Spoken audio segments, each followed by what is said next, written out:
एक बीवी मायके से अपने पति को दोपहर में फोन करके पूछती है, सुनिए जी, आज दोपहर में क्या खाया।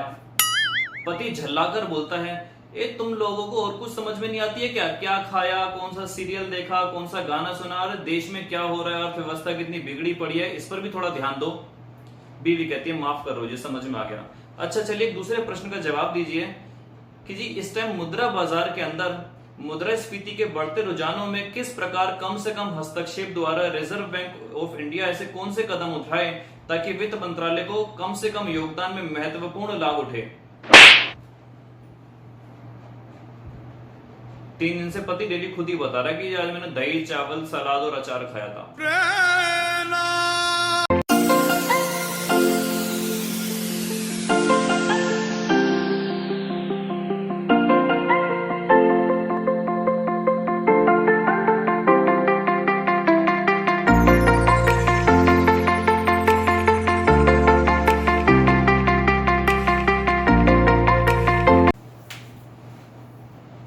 गुड मॉर्निंग इंडिया, वेलकम बच्चों टू योर ब्यूटीफुल से channel with your handsome teacher जिसका नाम है physics bye Rahul Bansal.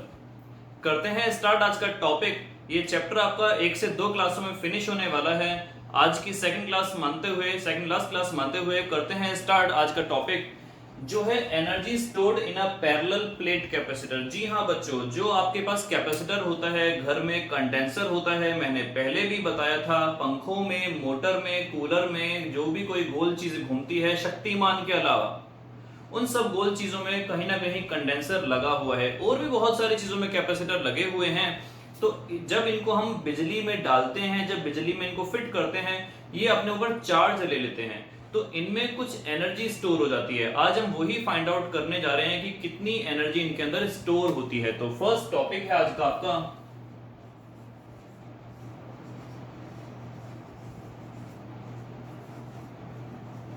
Energy stored in a parallel plate capacitor.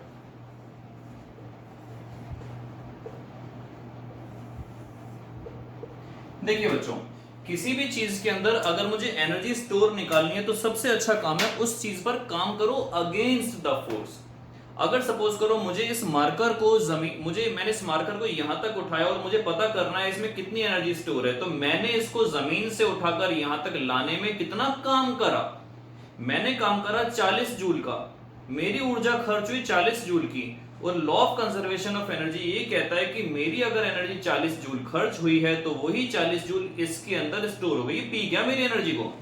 तो जितनी एनर्जी इसमें स्टोर है उतनी एनर्जी ही मेरी इसमें खर्च हुई होगी। अब कैपेसिटर में कैसे निकालेंगे?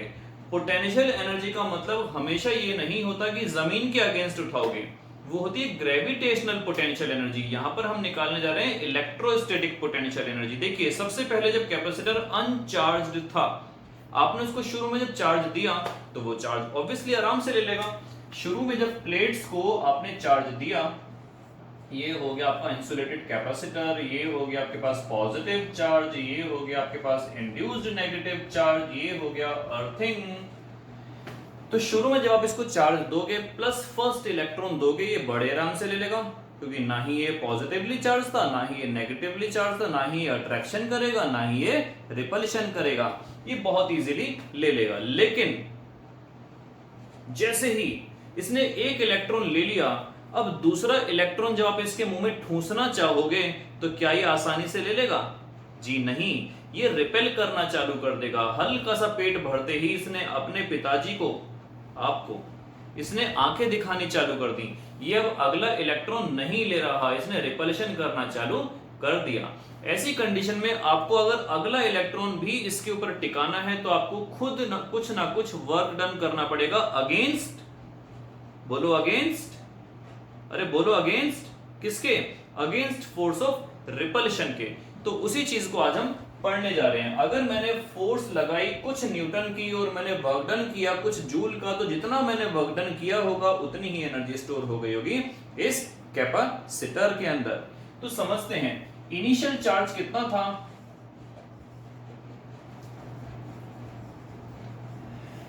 इनिशियल चार्ज था 0। सपोज करो एट एनी स्टेज हमने जो चार्ज दिया, टोटल गिवन चार्ज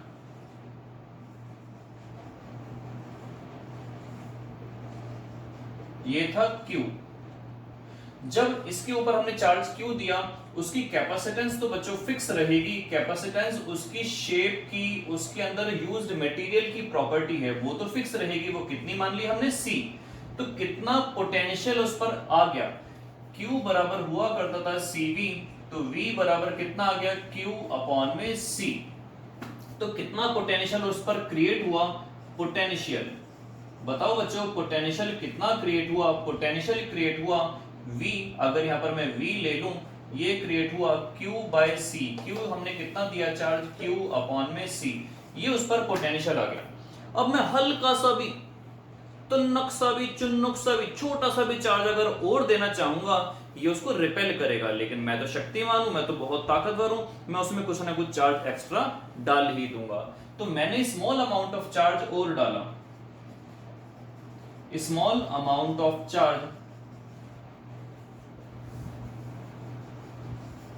कितना और दिया? dq।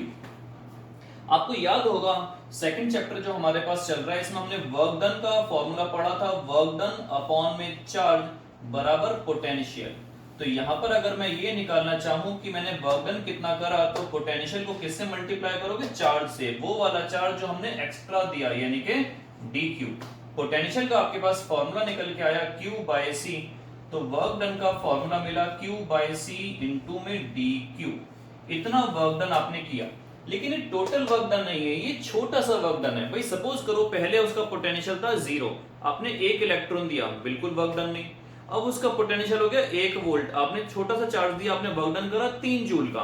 अब उसका पोटेंशियल हो गया 5 वोल्ट का, आपने छोटा सा चार्ज दिया, आपने वर्क डन करा 7 जूल का। हर स्टेज पर आपको अलग अलग वर्क डन करना पड़ेगा। तो यहां पर हम ऐड नहीं कर सकते हैं, बिकॉज अगर हमने 1000 बार दिया तो 1000 बार अलग निकालना पड़ेगा। ऐसी कंडीशन में अगर वेरिएबल चीज होती है तो हम ऐड ना करते हुए क्या कर देते हैं? इंटीग्रेट। तो यहां पर आप ऐसे मान के चलो कि छोटा सा वर्क डन है, क्योंकि यहां पर हमारे पास छोटा सा चार्ज है, छोटा सा चार्ज है तो छोटा सा वर्क डन है। टोटल वर्क डन हम जब निकालना चाहेंगे, हम जब यहाँ पर टोटल वर्क डन बच्चों निकालना चाहेंगे, तो हम क्या काम करेंगे? इस छोटे वाले चुन्नू वाले मुन्नू वाले वर्क डन को कर देंगे इंटीग्रेट। dw की वैल्यू कितनी आई? Q बाय C इंटू में dq। और इंटीग्रेट कहां से कहां तक? शुरुआत में आपके पास चार्ज कितना था? 0, और फाइनली आपने चार्ज कितना मान लिया? सपोज करो कैपिटल Q, बहुत सारा चार्ज आपने उसको दे दिया। तो 1 बाय C कांस्टेंट क्वांटिटी है, ये आ जाएगा बाहर, और Q को इंटीग्रेट करेंगे हम 0 से कैपिटल Q। हम जब इस Q को इंटीग्रेट करेंगे तो ये बन जाएगा आपके पास Q स्क्वायर बाय 2। और लिमिट्स कहां से कहां तक है इसकी? लिमिट्स है 0 से कैपिटल Q तक।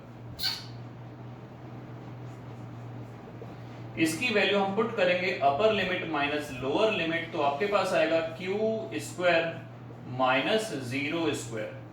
तो W आपके पास कितना आ गया? 1 by 2 Q square by C। ये आपके पास निकल के आया वर्क डन का फॉर्मूला, या फिर वर्क एनर्जी थ्योरम से अगर बोलें तो एनर्जी स्टोर्ड का formula Q square bye 2C। ये निकल के आया कैपेसिटर में कितनी एनर्जी स्टोर है। एक बार फटाफट फिर से देख लेते हैं कि शुरुआत में चार्ज था 0, फाइनली आपने चार्ज कितना दिया? Q। ओके जी, कैपेसिटेंस है फिक्स क्वांटिटी, ये वेरिएबल नहीं होती है। पोटेंशियल कितना क्रिएट हुआ इस चार्ज Q की वजह से? Q by C।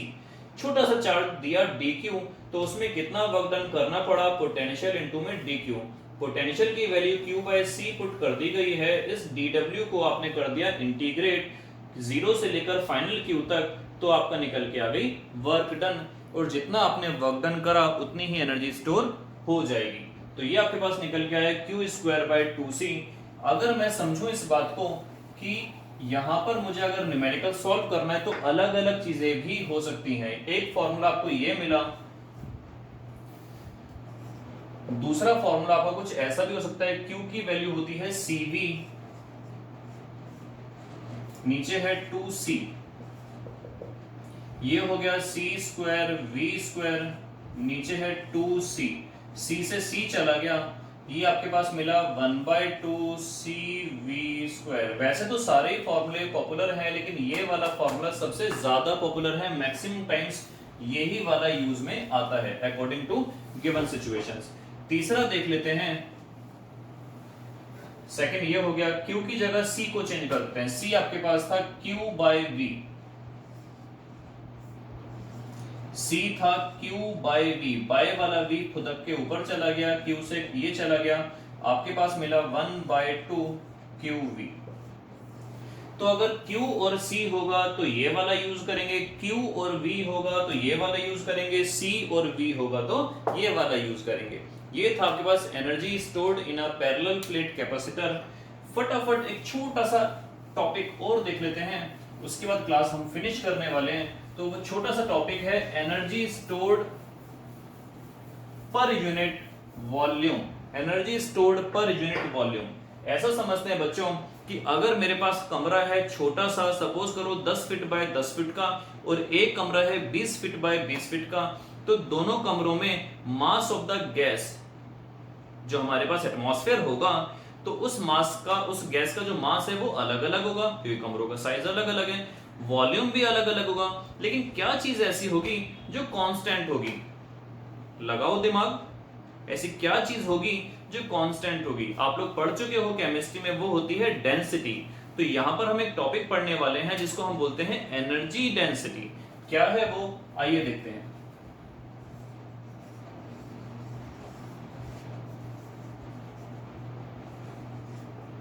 पहले मैं इसकी डेफिनेशन लिखता हूं। It is defined as the energy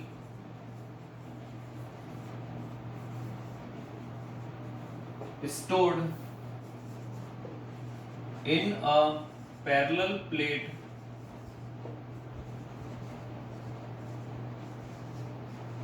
capacitor per unit volume. It is denoted by U and its unit is joule per meter cube. देखते हैं, तो U आपके पास क्या आया, एनर्जी डेंसिटी। एनर्जी डेंसिटी आपके पास क्या आया, एनर्जी अपॉन में वॉल्यूम। एनर्जी डेंसिटी को हम U से डिनोट करते हैं। एनर्जी का फॉर्मूला आप लोगों ने पढ़ा था अभी जस्ट 2 मिनट पहले, हाफ cv²। मैंने बोला था ये सबसे ज्यादा फॉर्मूला पॉपुलर है।